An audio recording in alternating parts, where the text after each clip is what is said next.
Disfruta con nosotros una buena taza de café. Uno casi puede predecir que va a aumentar en los homicidios y la violencia.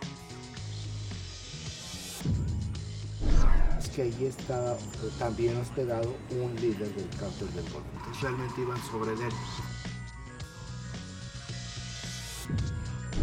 Nuestra cifra negra en periodos vacacionales, si bien ha bajado, no deja de ser significativa. El debate internacional entre Occidente está precisamente pues, basado sobre el tema de la inequidad de ingresos. El mejor debate y un sofisticado análisis, con la información de primera mano, la degustamos con una buena taza del primer café.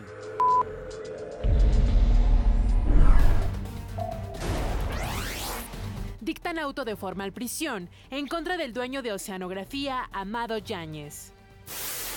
Declaran emergencia en 181 municipios del país por depresión tropical Boris. Instalan Comité Ciudadano que dará seguimiento al Plan Michoacán. En ningún otro estado de la República se ha constituido un instrumento ciudadano como el que se constituye hoy, donde la sociedad tendrá una participación activa y organizada. Ponen en marcha nueva red eléctrica subterránea en el centro histórico de la Ciudad de México. Lo único que nos ocupa a ambos órdenes de gobierno es generar condiciones de mayor bienestar para las sociedades a quienes nos debemos. Conceden amparo a menor víctima de bullying. 300 prorrusos han muerto en las últimas 24 horas, aseguran autoridades de Kiev. ¿Qué tal? Muy buenos días. Son las 7 de la mañana. Bienvenidos al primer café. Raimundo Herrera Palacio. ¿Cómo están, Paco María? Abundis, ¿Cómo están esta mañana? Muy bien, Sí. igualmente. Hoy muchas notas. Bueno, se está quemando al norte del país. Está casi 50 grados el día de ayer. Y en el Istmo de Tehuantepec tenemos una tormenta tropical, Boris, que está pegando bastante fuerte. Es que el norte Es una depresión tropical. El norte ya no es el trópico. Ya no es el trópico. El centro y el sur mexicano se entran en el trópico. Pero mira, sí hay muchísima información.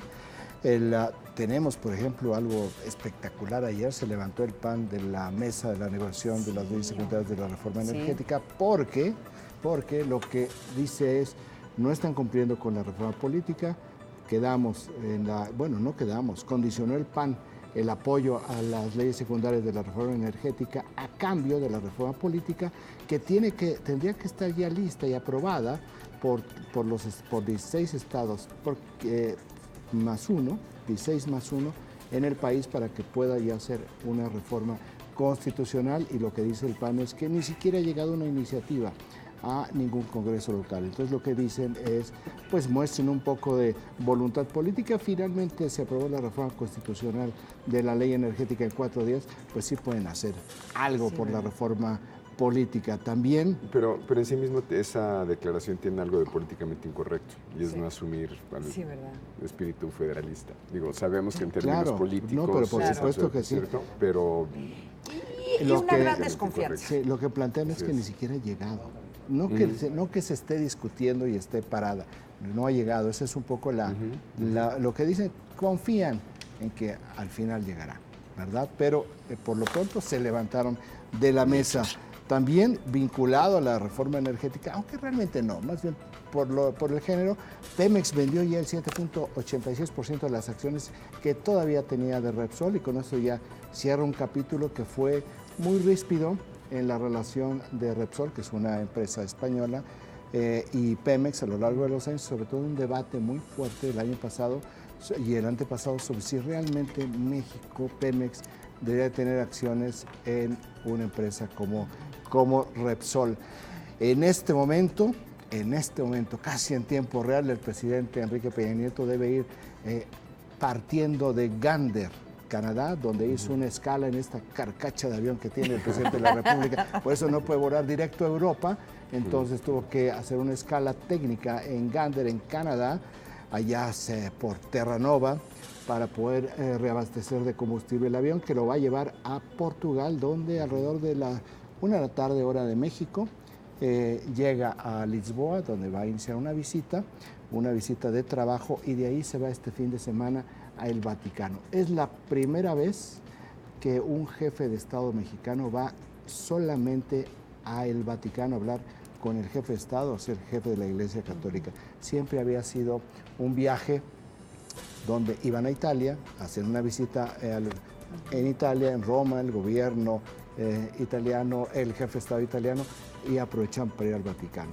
¿Por qué subrayo esto? Porque debería de ser una señal para la jerarquía eclesiástica aquí en México, que lleva semanas enfrentándose con el presidente a través de su semanario Desde la Fe, que sale todos los domingos. Y un reconocimiento de la popularidad del Papa, probablemente. También.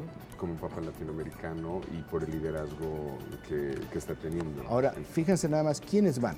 Van con el presidente, además del canciller, que es como natural, va el secretario de Hacienda, Luis Videgaray, y se suma para la visita del Vaticano el jefe de la oficina de la presidencia, Aurelio Nuño.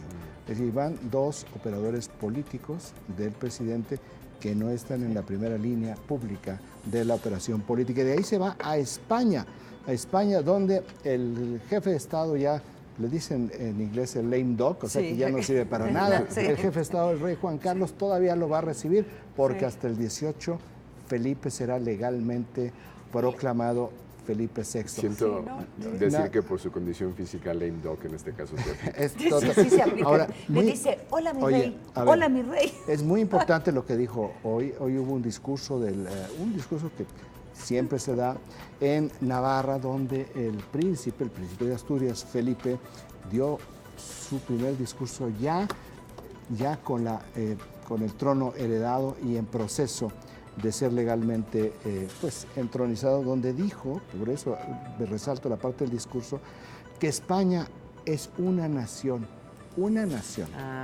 con diversidad, pero con intereses comunes, es decir... Dedicado a los catalanes. Dedicado a catalanes, dedicado a vascos y dedicado al 52% de los españoles que dicen hay que ir a un referéndum, y al 30% de los españoles que no quieren ni ser españoles ni quieren ser monárquicos. ¿Tendría algún significado el evento de ayer, que fue puramente militar y no hubo absolutamente un discurso comparado con lo que estás diciendo? También es un evento que se da todos los años. Lo que pasa es que en este instante, en este momento, ya el contexto cambió profundamente.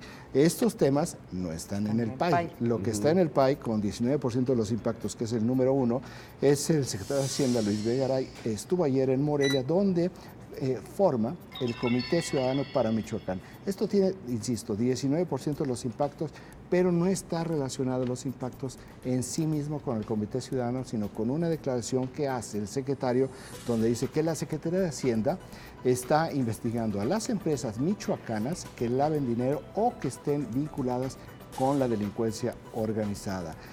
Con 18% de los impactos es este evento ayer en el Centro Histórico de la Ciudad de México, donde el presidente Peña Nieto anuncia, junto con el jefe de gobierno del Distrito Federal, Miguel Ángel Mancera, una inversión de 1,000 millones de pesos en el centro histórico para la red eléctrica subterránea. Se moderniza la red eléctrica subterránea en el centro histórico de la Ciudad de México. Muchas primeras planas con la foto emblemática. El tercer tema, con 17% de los impactos, es que a partir de hoy se endurecen las penas contra el secuestro. Lo que dicen los legisladores que impulsaron mucho esto es que de ahora en adelante se van a morir en la cárcel aquellos secuestradores que se les vean todos los agravantes. También es importante decir que hay provisiones para aquellos funcionarios públicos o servidores públicos que participen en los secuestros.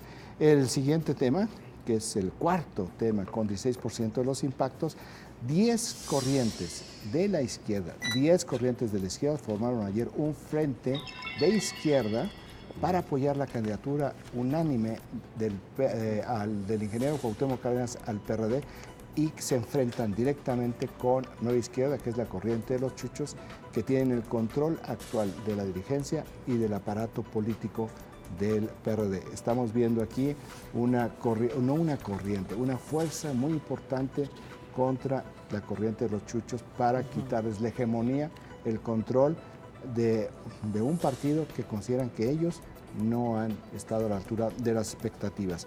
El quinto tema, ayer el Banco de México sacó su encuesta con analistas que también ajustaron su estimación de crecimiento a 2.7% para este año, que es prácticamente idéntico por 7 centésimas, ¿no?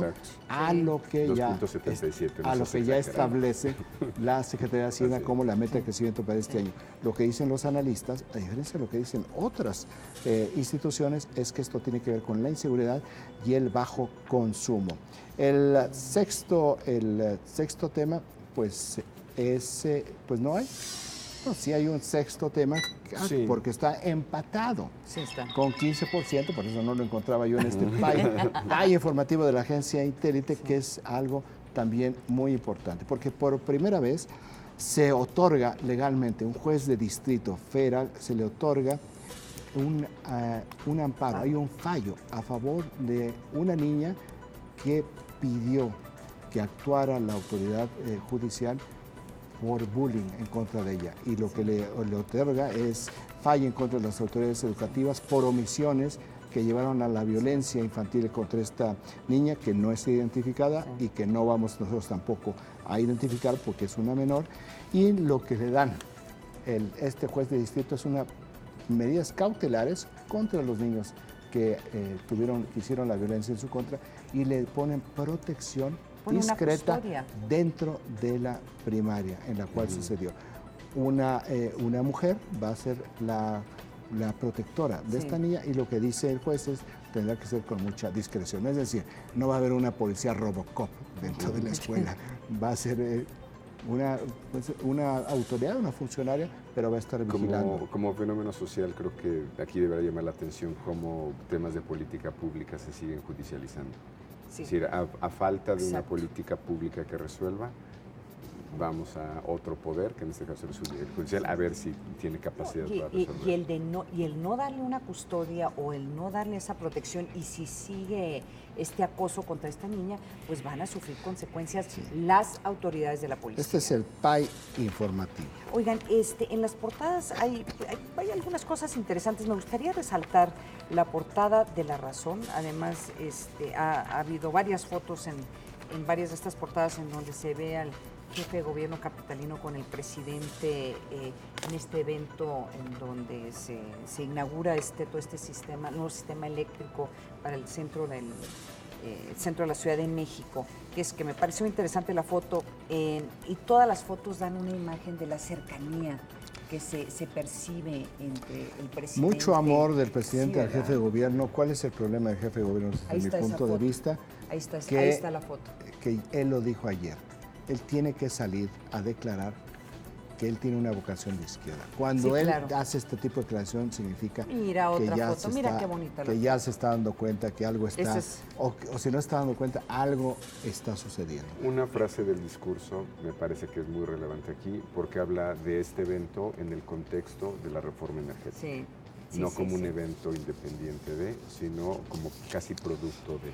Pues déjeme volver un momento a la portada de La Razón, en donde hablan del famoso caso Martí, en donde hay muchos cuestionamientos de cómo falló una juez, y básicamente podría empezar de nuevo este proceso en contra de un secuestrador, donde, según las notas periodísticas, hay muchísimas pruebas. ¿Por qué se me hace un tanto irónico esta portada? Pues surge esta portada el mismo día en donde se empieza a implementar una legislación donde dramáticamente incrementa las sentencias en contra de los secuestradores, y lo que te da a entender es esto: no importa lo que diga la ley, si tú tienes jueces que de una forma u otra van a fallar. Aquí lo que están cuestionando, que podía haber hasta algo irregular o corrupción, o sea, más allá de que faltó una firma, y no es muy claro que si faltó una de las firmas en los... Que si fue un tema de proceso, están insinuando que fue otra cosa. Entonces no importa que haya una ley que le estén dando 180 años a un secuestrador, el hecho es que el problema fundamental en este país no son las sentencias, el problema fundamental son las investigaciones y la forma en que se manejan estos procesos. Y eso es lo que estamos viendo en la portada de La Razón. ¿A ti qué portadas me gustaría te rescatar gustaron, la Paco? no es portada en la jornada, es una foto de páginas interiores, pero es la portada del País, que es a la que se refiere Raimundo. Me parece muy relevante lo que el País destaca. Felipe VI será rey en 15 días con 90% de apoyo de las Cortes. Es decir, 10% van a votar en contra de la monarquía en las Cortes. Pero creo que la intención de este 90% de consenso contrasta mucho con lo que se está midiendo en España respecto al apoyo a la monarquía. Entonces, ¿cómo rescatar lo que dicen las Cortes como una especie de voto indirecto? Por eso contra están lo que en la dice más ciudadanía? profunda crisis institucional de la época moderna de España. La crisis de los partidos políticos, la crisis de las Cortes, la crisis de la Iglesia, la crisis de la monarquía, la crisis política social.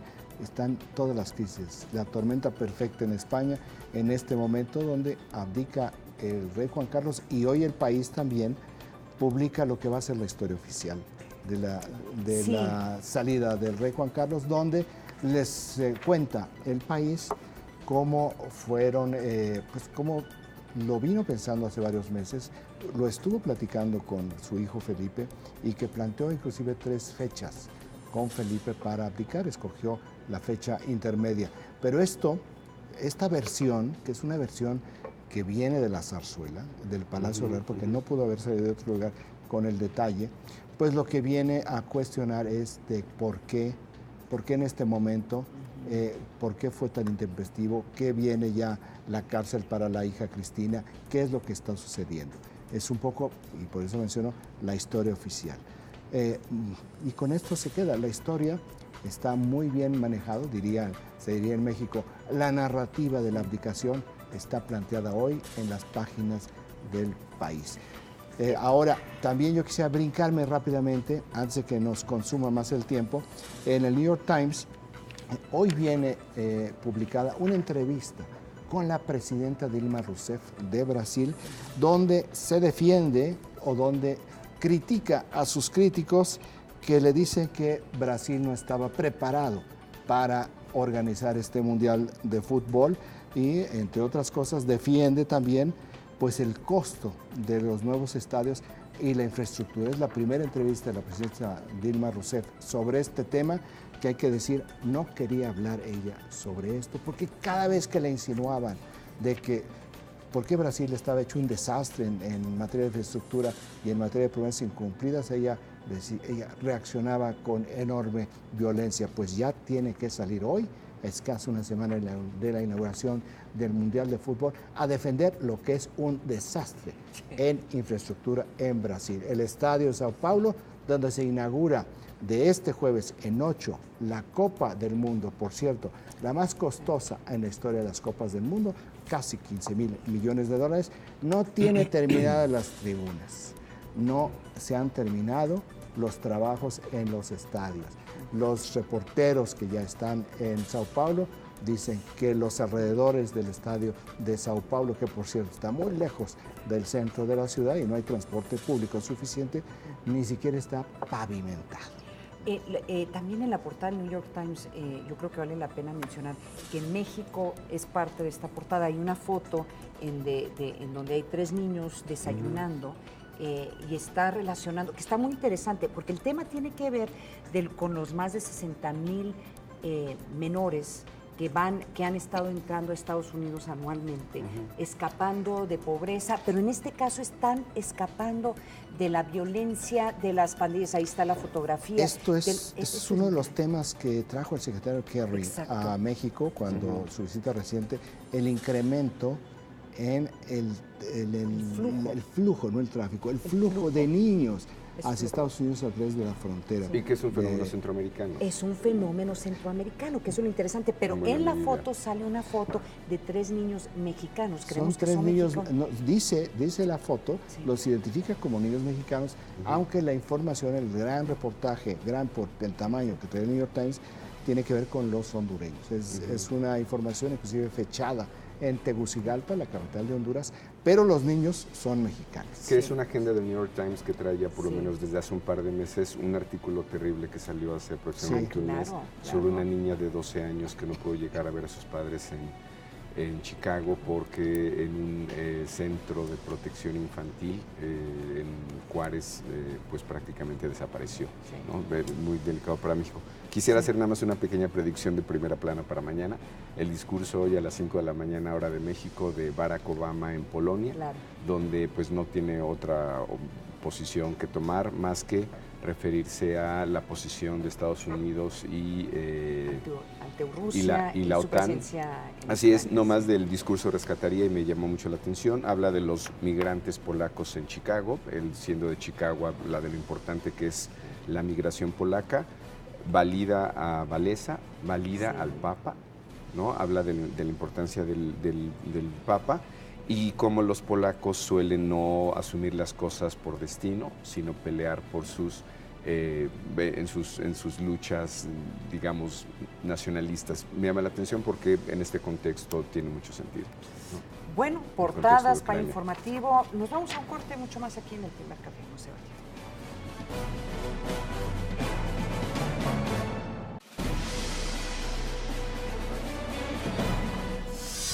El Instituto Federal de Telecomunicaciones está por definir sanciones contra las empresas Telmex y Dish por haber hecho una alianza irregular. La irregularidad más importante es que Teléfonos de México está expresamente prohibido de utilizar servicios o de prestar servicios de televisión porque su propio título de concesión así lo señala. Hay un punto específico en donde la empresa Telmex está impedida de incursionar en los servicios de transmisión de señales de televisión. En el 2008, Telmex y Dish notificaron a la entonces Comisión Federal de Telecomunicaciones que su alianza era estrictamente para permitir que los usuarios pudieran pagar este servicio de televisión de paga a través de los recibos de Telmex. Pero mintieron.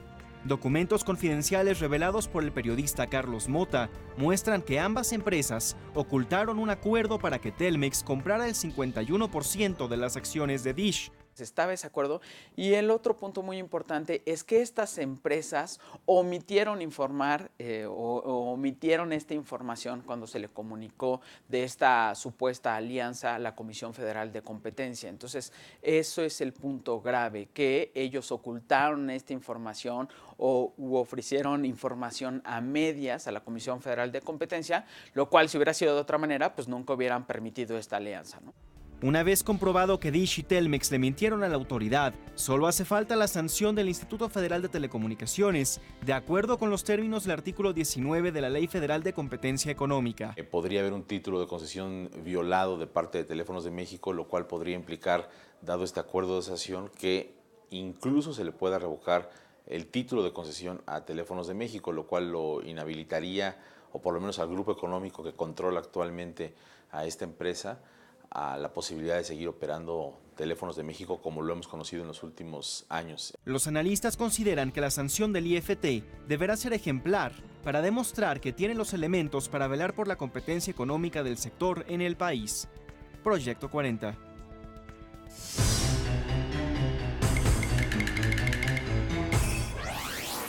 Servicio del metro por día. Transportó a más de 1.608 millones de pasajeros. La estación con mayor afluencia fue Cuatro Caminos. La estación menos concurrida fue Tlaltenco.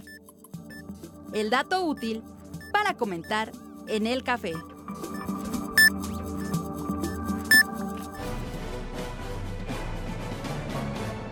No va a acabar. ¿Qué tal? Qué bueno que continúan con nosotros aquí en el primer café.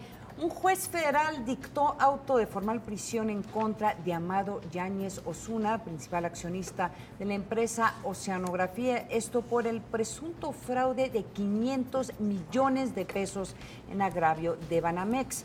El empresario podrá enfrentar el proceso en libertad si cubre con el pago de una fianza de 80 millones de pesos. Actualmente Amado Yáñez está internado en un hospital en la Ciudad de México, donde convalece a causa de una intervención quirúrgica. La gran interrogante, Raimundo, son es... dólares, ¿no? 500 millones de dólares contra Banamex, sí. Que por cierto, pues esto que hizo Banamex, que ya hay varias personas despedidas del grupo, de Citigroup y de Banamex, le provocó ya una baja en la calificación por parte de Moody's, es decir, está teniendo un impacto en Citi. La pregunta es si va a haber naturaleza. una investigación penal también contra esas personas. Yo me imagino que claro sí. que hay una investigación penal, por supuesto que hay una investigación penal, por eso está involucrado el FBI en Estados Unidos y por eso está aquí la PGR involucrada. Está la parte de la orden de aprehensión, que quiere decir que la PGR le sigue entregando al juez las pruebas suficientes para que cuando menos en esta fase le digan que hay una orden de aprehensión. Lo de la fianza ha sido pues muy polémico porque dicen, bueno, después de este desfalco, de este fraude, ¿por qué con una fianza de 80 millones de pesos se va? Es muy baja. Yo no sé si es baja o no es baja, lo que sí sé es que es la ley. Sí. Entonces, si no... Como dijo el presidente Rajoy ayer a los catalanes y a los vascos, si no les gusta, que si ustedes quieren un referéndum que tenga vinculación legal, pues cambien la ley, porque no está previsto en la Constitución. Es un poco aquí. A mí me gusta, pues no me gusta. Pero esto no significa que para que cambie ese tipo de situaciones, pues se tiene que cambiar la ley. Entonces, el asunto no es por qué le dan la fianza, sino por qué tenemos en estos casos leyes que puedan de alguna manera ser tan laxas, aunque 80 millones de pesos. Ahora, en términos mediáticos, dinero. Otra vez es uno de estos fenómenos de creas un monstruo, ¿no? Le pruebas todo mediáticamente y legalmente lo dejas impune. Sí. Eso es lo que está pasando otra vez. Eso es lo que es la percepción, que eso es muy, muy importante. Aunque en realidad la fianza no significa libertad. Significa que va a poderse defender sin estar en la cárcel. Sigue siendo investigado. No, claro, y no puede salir del país. Tiene que estar todo el tiempo, pues como checando tarjeta. Hay reportes en la prensa hoy que ya pagó la fianza. No se sabe todavía si ya pagó la fianza o no. Pero de cualquier manera, él no puede moverse de México. No lo exculpa, digamos. No lo exculpa, de ninguna manera lo exculpa. Bueno, en otra información, como ya le habíamos comentado el día de ayer, la Cruzada Nacional contra el Hambre busca beneficiar a más de 5 millones de personas en este año. A un año de la puesta en marcha de la Cruzada Nacional contra el Hambre, más de 3 millones de mexicanos tienen garantizado el abasto alimentario y se pretende que para el cierre de este 2014, más de 5 millones de personas reciban este beneficio. A estos sectores, a los menos favorecidos, a los que viven en condición de pobreza extrema y que padecen hambre, a quienes dedicamos gran parte y la mayor prioridad del esfuerzo del Gobierno de la República. Para este programa se han destinado más de 346 mil millones de pesos y hasta el momento el Gobierno federal ha logrado distribuir 294 mil tarjetas sin hambre, instalado más de 3,000 comedores comunitarios en todo el país y favorecido a más de 400,000 familias con el programa Oportunidades. Este esfuerzo es encabezado por la secretaria de Desarrollo Social, Rosario Robles, quien afirmó que se planea que la Cruzada Nacional contra el Hambre llegue al Distrito Federal, por lo que ya se trabaja con autoridades delegacionales de la capital. Regresamos con nuestros analistas a la mesa de El Primer Café. Oye, ayer comentábamos que el presidente incrementó la meta de la Cruzada contra el Hambre a 5.5 millones de mexicanos, que era más o menos el 73% de aquellas personas que viven en extrema pobreza. Tú mencionabas algo muy interesante ahorita, Paco, una observación de que todas las imágenes que vemos sobre el combate a la pobreza tienen que ver con comunidades indígenas, como si la pobreza, como si el hambre y la extrema pobreza se ubican únicamente en el campo mexicano, y no es así. Y la secretaria Rosario Robles ayer dijo algo muy relevante, que el 40% de la pobreza urbana de este país, que como dice Estrella a veces suele ser más cruel, se concentra en 141 ciudades del país. por eso fue importante este último comentario que tuvimos en el reportaje, de que ahora esta cruzada viene a la Ciudad de México, a pesar de que inicialmente, si ustedes recordarán, hace algunos meses, casi un año, en donde se cuestionaba desde la Ciudad de México, el PRD en la Ciudad de México cuestionaba esta cruzada, y uno de los grandes críticos, que a mí me parece siempre interesante, ha sido de la cruzada en contra del hambre, viene desde el PRD. Ahora, pensando... Porque ellos lo enmarcaban en una lucha política. Exacto.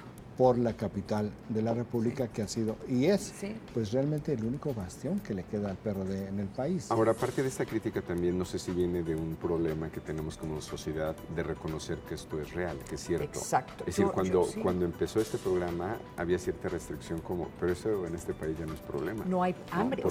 ¿Por qué razón vamos a tener un programa de esta naturaleza? Yo creo que también hay cierta negativa, cierto problema casi de autoestima nacional, de si reconocemos que esto es un problema real y hay que enfrentarlo, sigue diciendo que estamos en condiciones de carencia seria. Ahora, lo que tú mencionaste de algo que es muy interesante cuando lo vemos en la línea del tiempo, cuando dices el PRD, bueno, cómo gritó el PRD en su momento, ¿verdad? Sí. ¿Y qué es lo que sucedió qué es lo que está sucediendo con el PRD?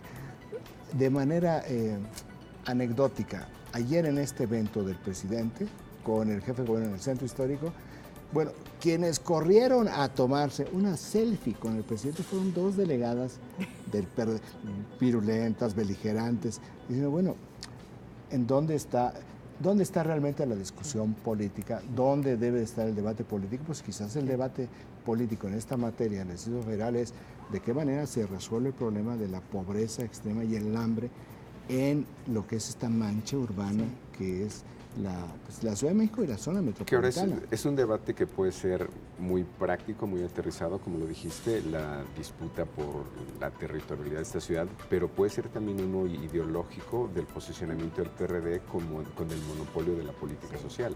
Es decir, este programa en realidad está cuestionando ese monopolio y está diciendo no solamente basta tener política social, sino hay que radicalizarla incluso más. Y para darnos más detalles sobre este programa, le agradecemos muchísimo que nos acompañe esta mañana la secretaria de Desarrollo Social, Rosario Robles. Gracias, Rosario, gracias por acompañarnos aquí en El Primer Café. Muy buenos días. Muy buenos días, Ana María, me da mucho gusto saludarlos. Estábamos comentando, no sé si escuchaste en estos últimos momentos, sobre cómo había habido cierta reacción negativa en contra de la Cruzada del Hambre, y parecería que por lo menos en este momento ya no hay un cuestionamiento de que si se necesita o no la cruzada, que si hay hambre o no en México. Parecería que ya el proceso va hacia adelante, y de hecho este programa lo vamos a encontrar aún en la Ciudad de México. Sí, lo que pasa es que hemos a lo largo de este año acreditado que la Cruzada Nacional contra el Hambre no tiene ninguna intencionalidad de carácter político, que ya hemos trabajado con muchísima transparencia con los gobernadores y los presidentes municipales de todos los partidos políticos en coordinación con ellos, y eso creo que ha dado mucha tranquilidad a quienes pues a lo mejor sentían que iba a ser un programa de carácter electorero, que se iba a estar utilizando para otros fines que no fueran el de esta causa tan noble y que todos compartimos, que es la de combatir el hambre. Rosario, buenos días, te habla Raimundo Riva Palacio. ¿Qué tal, Raimundo? Muy buenos días. Rosario, tú ayer hablabas de la pobreza, del hambre en las zonas urbanas y dabas varios datos. ¿De qué tamaño es la gravedad de la pobreza extrema y el hambre en las zonas urbanas? ¿Y qué tan amplio está extendido este fenómeno o problema en México? Mira, los datos de Coneval, que es la instancia encargada de medir la pobreza en función de lo que INEGI levanta, nos indican que el 60% de la pobreza está ya en las zonas urbanas. Es decir, esta idea de que la pobreza básicamente se concentraba en zonas rurales, indígenas, pues ya no es tan estrictamente cierta, aunque obviamente en esta zona sigue habiendo una pobreza extrema, que además abarca en algunos de estos municipios casi la totalidad de estos municipios.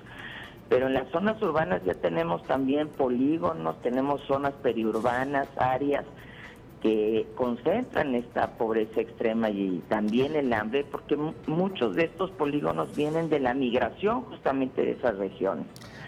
Y esta pobreza, el no haberla visibilizado y atacado en el buen sentido de la palabra durante años, pues es lo que ha generado también muchos de los problemas que hoy padecemos, de polarización social, de encono, de resentimiento. Entonces, uno de los objetivos que nos hemos planteado y que desde el inicio de la cruzada se nos cuestionaba por qué incorporan ciudades, por qué Acapulco, por qué esta ciudad Juárez, por qué incluso la Ciudad de México.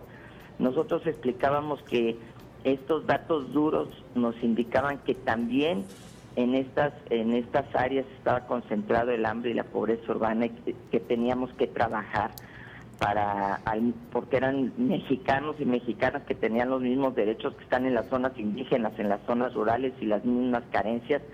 Es una pobreza diferente, pero es tan lacerante y tan dolorosa como la otra. Rosario, tú estás hablando de este 60% en una buena parte como resultado de la migración interna hacia las ciudades. Y a partir de este argumento, Rosario, te pregunto si todo el esfuerzo que está haciendo no es únicamente para ponerle un piso a la pobreza extrema y al hambre y no se está resolviendo el problema de raíz. Y a donde voy es, y no sería de tu competencia la resolución del problema de raíz, pero si hay toda esta expulsión de tantos miles de mexicanos hacia las zonas urbanas, pues lo que significa es que no hay políticas públicas ni desarrollo económico en las zonas que son expulsoras de estas personas. Entonces, si no es muy limitado en términos de abordamiento integral global a este fenómeno.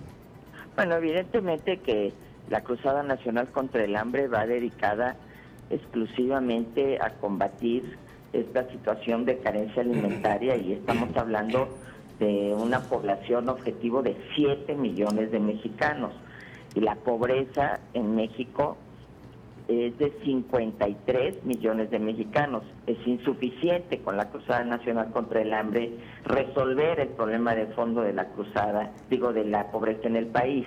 Entonces, evidentemente que por eso hemos sido muy claros, y lo fue el presidente Peña Nieto el lunes. Esto es un aspecto de la política social de todo el gobierno que incluye otras estrategias y que tiene que ver también con otros ámbitos para combatir la pobreza y todo lo que se deriva de esta circunstancia en México. Por un lado, el rediseño de las políticas sociales, por el otro lado, la reforma al campo y finalmente las grandes reformas cuyo objetivo es justamente un mayor crecimiento y una mayor generación de empleo que lleve realmente a combatir de raíz el fenómeno. Pero si no hay desarrollo regional, y yo creo que este es uno de los grandes temas, y sobre todo si hablamos del sur-sureste, si en estos estados tan pobres como Chiapas, Oaxaca, Guerrero, por poner 3 ejemplos significativos, no promovemos un desarrollo regional de gran calado que permita que ahí justamente se generen los empleos y se estabilice, digamos, esta situación, pues va a ser muy difícil que la gente deje de salir de sus regiones para ir a buscar otras oportunidades. Secretaria, muy buen día. Paco Abundis, ¿cómo estás? ¿Qué tal, Paco? Muy buenos días. ¿No has sentido tú un cambio de actitud por parte de la sociedad de cuando se inició este programa? Yo sentía como alguna restricción para reconocer que esta política social era necesario, porque al decir que es necesaria, estás diciendo que esa es la condición del país. Y ha habido, yo creo, una labor primero de convencimiento a una parte de la sociedad que no se enfrenta con esta realidad como lo hace la otra mitad de México. Y yo creo que era algo necesario, es decir, era reconocer que estos somos y por lo tanto esta política pública hace falta. ¿Tú has sentido un cambio?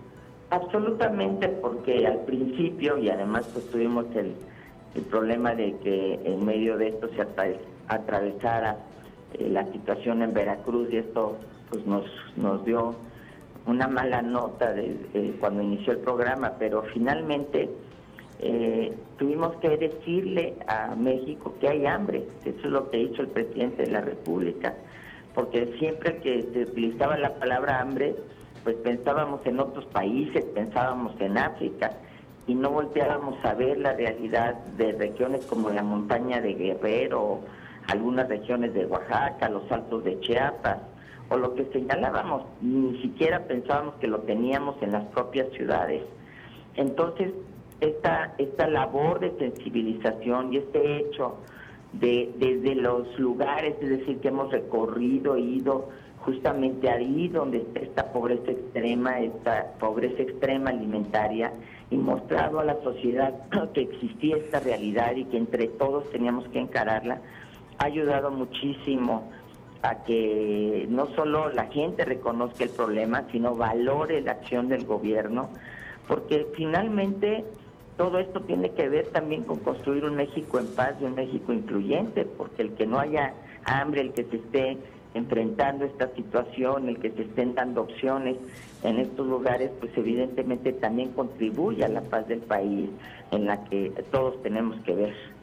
Secretaria, bueno, le agradecemos muchísimo que nos haya acompañado esta mañana aquí en el Primer Café. Gracias, Rosario. Al contrario, un abrazo a todos. Gracias, secretaria. Buen día. Gracias, Rosario Robles, secretaria nos dice de Desarrollo Social. Nos dice Alexia Incómoda, no den tanta información, den más análisis. Y nos recuerda también algo muy importante. Mañana son 5 años de la tragedia de la guardería ABC en Hermosillo, Sonora. Yo creo que parte del objetivo de este programa es un poquito los dos. O sea, sí tenemos, yo creo que sí, en el Primer Café sí jugamos un papel importante de dar información, pero información con análisis. Oye, están informando ahorita que para los que quieren ir al Mundial de Fútbol, se acaban de poner a disposición del público 180,000 boletos, así que corriendo. Pueden en este momento comprar boletos. Yo voy a comprar por lo menos 20, válgame la canción. Nos vamos a un corte, no se vaya mucho más aquí en el Primer Café.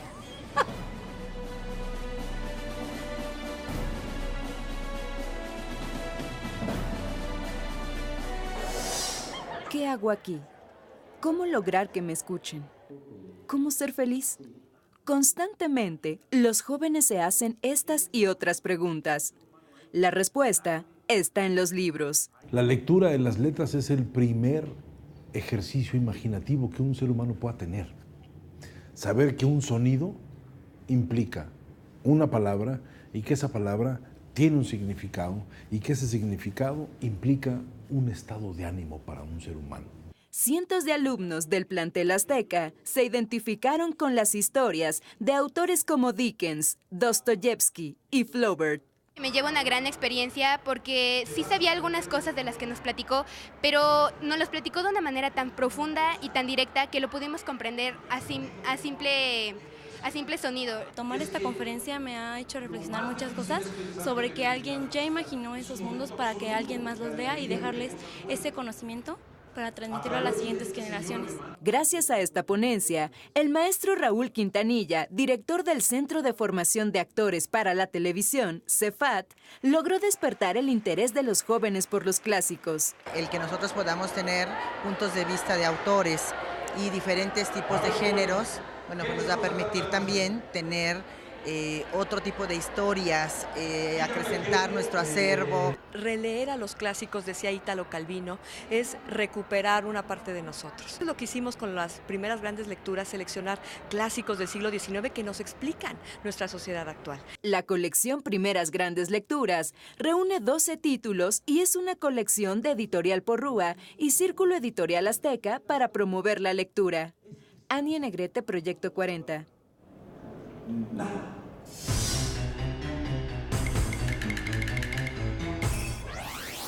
Servicio del metro por día. Kilómetros recorridos, 42,087,784.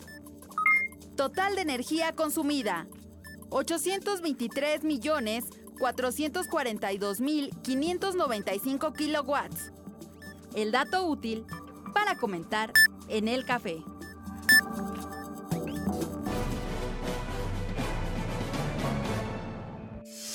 El secretario de Hacienda, Luis Videgaray, tomó protesta a los 16 integrantes del Comité Ciudadano que darán seguimiento a las 250 acciones del Plan Michoacán y en los cuales se destinarán recursos por más de 48,000 millones de pesos. Este plan tiene como propósito impulsar la economía y el desarrollo del Estado bajo 5 ejes fundamentales. 1. Apoyar la economía familiar. 2. Apoyo a la productividad, la educación y el patrimonio cultural. 3. Impulso a la infraestructura moderna y vivienda digna. 4. Apoyo al sector salud. Y 5. Desarrollo social y sustentabilidad. En ningún otro estado de la República se ha constituido un instrumento ciudadano como el que se constituye hoy, donde la sociedad tendrá una participación activa y organizada. Este plan es parte de la estrategia para recuperar la paz, la seguridad y generar el desarrollo económico de la entidad. Regresamos con nuestros analistas a la mesa de El Primer Café. Yo creo que también es importante subrayar que este evento del día de ayer se lleva a cabo ahora que Fausto Vallejo salió, creo que ya pidió unos días para poder irse a hacer una revisión médica. A ver, no pidió unos días, dijo que va a ir un fin de semana a hacerse el chequeo médico que es anual. Sí. O sea, pero, no es pero lo mismo no es lo mismo. No, pero no es pedir licencia una vez más, porque no hay ni siquiera licencia. Pero de todos modos, considerando que sí tuvo que irse ¿cuánto se fue? 3 meses. El hecho va a ser nota el hecho de que la enfermedad del gobernador de Michoacán es un tema. Pero hay un giro, ¿no? No solamente en comunicación, sino en radicalización del argumento. Sí. De origen, esta administración ha dicho que el problema de inseguridad no es solamente en sí mismo ese tema, sino un tema de prevención y de recursos y de economía. Sí. Esto es hacerlo explícito. A mí me parece interesante que Michoacán fue asignado al secretario de Gobernación, Guerrero al secretario de Hacienda. Y va el secretario de Hacienda a hablar de 2 temas muy importantes. Uno que sí le compete, que es la parte económica. La otra es lo que mencionábamos en un principio del programa, lo que le toca, se cruza un poco con la PGR, la parte de lavado de dinero e ir sobre las empresas, pero ya lo había anunciado. Y no es lo principal, ¿no? Van a seguir en este modelo de la Kingpin Act de Estados Unidos para ir cerrando todas las fuentes de financiamiento. Pero que vaya y que plantee ya la parte económica. Y muy directa y muy abajo, apoyo a la economía familiar, productividad y educación, infraestructura moderna, sector salud, desarrollo social. Es fundamental para Michoacán porque Michoacán, pese a todo lo que se ha visto en todos estos últimos meses, sigue siendo el principal productor agrícola, más que el granero de México, que es Sinaloa. Ahora, también surge de este Consejo Ciudadano donde se llevó a cabo este evento, o sea, reunión de ciudadanos civiles que están interesados en darle seguimiento a todo lo que está haciendo el gobierno federal.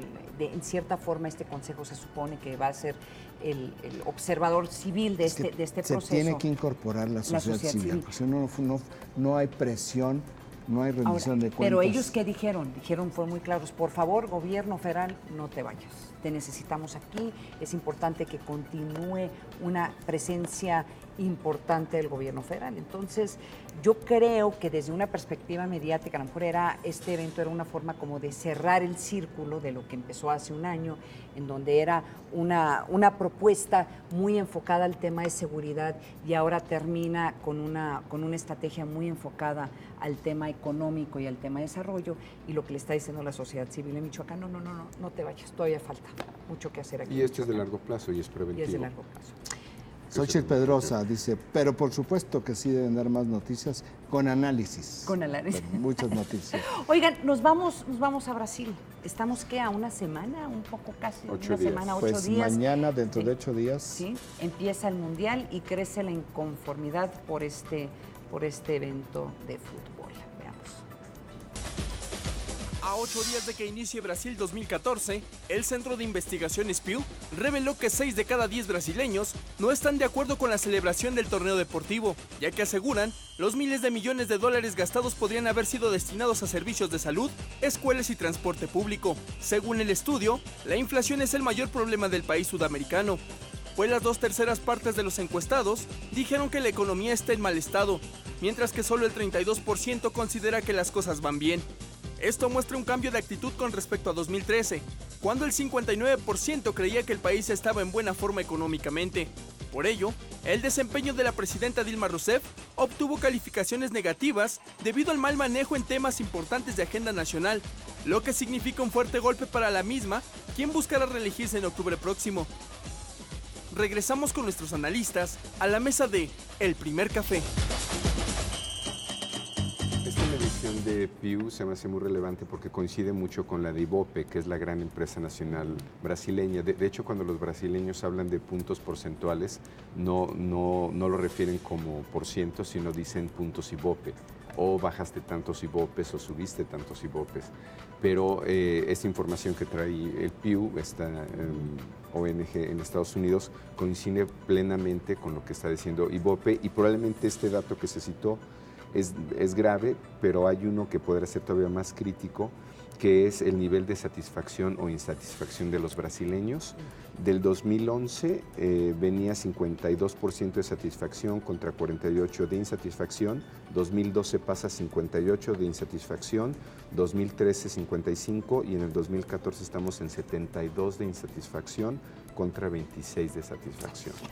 Con la situación de Brasil. Muy largo para la presidenta de Pues Brasil. en la entrevista con el New York Times, lo que está diciendo es que ella defiende de manera muy vehemente su récord económico, es lo que dice hoy el New York Times en una entrevista de 1 hora, una insólita entrevista en el Palacio Presidencial en Brasilia.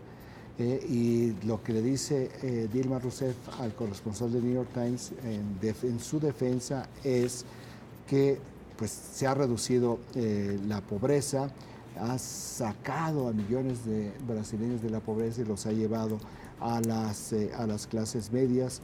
El ingreso de los brasileños más pobres está por encima de la tasa de inflación y dice, no lo hemos hecho mal. Dice, yo creo que estamos haciendo un buen trabajo. Bueno, eso contrasta con las imágenes que estamos viendo en televisión y el hecho, la verdad, ¿qué es lo que más le tiene que doler al brasileño en este momento? Es los precios que están pagando por muchos productos, simple y llanamente por la demanda que va a haber, ya sea en transporte, en comida, en hoteles. O sea, todo lo que gira alrededor de este evento automáticamente te sube los precios de la mayoría de los servicios. Con un problema extra que creo que lo hereda de Lula. Lula es un poco quien posiciona la política social, quien hace los grandes avances y le quita mérito a, digamos, si bien los dos son miembros del PT, ya no tiene el mismo impacto que tuvo Lula. Y eso yo creo que es un problema para Dilma Rousseff, porque simplemente está repitiendo fórmulas de un gobierno del Partido del Trabajo que ya existía y le quita en buena medida mérito. Independientemente de los logros y lo que digan los números, perceptualmente ya no se siente igual. Oiga, se nos acabó el tiempo, pero los dejamos con la información que tenemos al momento sobre esta alerta en territorio mexicano por la depresión tropical Boris. Durante esta madrugada, la Comisión Nacional del Agua informó que el fenómeno impactó en las inmediaciones de Barra de Tonalá, en la costa de Chiapas, y pues muchísima precaución. Están hablando ya para Veracruz, Oaxaca, Quintana Roo, entonces muchísimo cuidado. Bueno, los dejamos, se nos acabó el tiempo, nos vamos. Pero hay cosas donde no se pueden perder, que no se pueden perder. Ah, claro, y nos vamos y los dejamos con esta información. Me encanta estas cápsulas. Nos vamos, adiós, hasta mañana.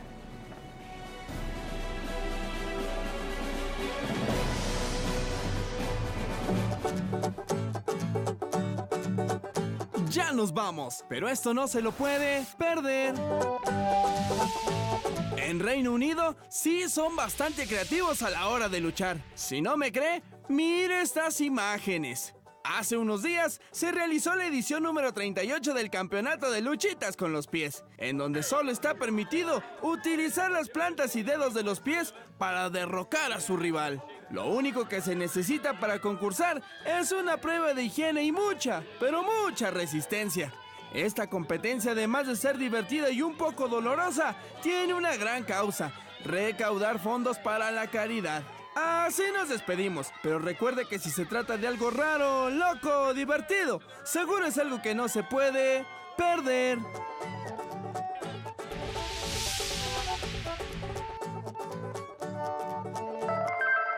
Disfruta con nosotros una buena taza de café. Uno casi puede predecir que va a aumentar en los homicidios y la violencia. Es que ahí está también hospedado un líder del cártel del Golfo. Entonces realmente iban sobre él. Nuestra cifra negra en periodos vacacionales, si bien ha bajado, no deja de ser significativa. El debate internacional entre Occidente está precisamente pues, basado sobre el tema de la inequidad de ingresos. El mejor debate y un sofisticado análisis con la información de primera mano la degustamos con una buena taza del primer café.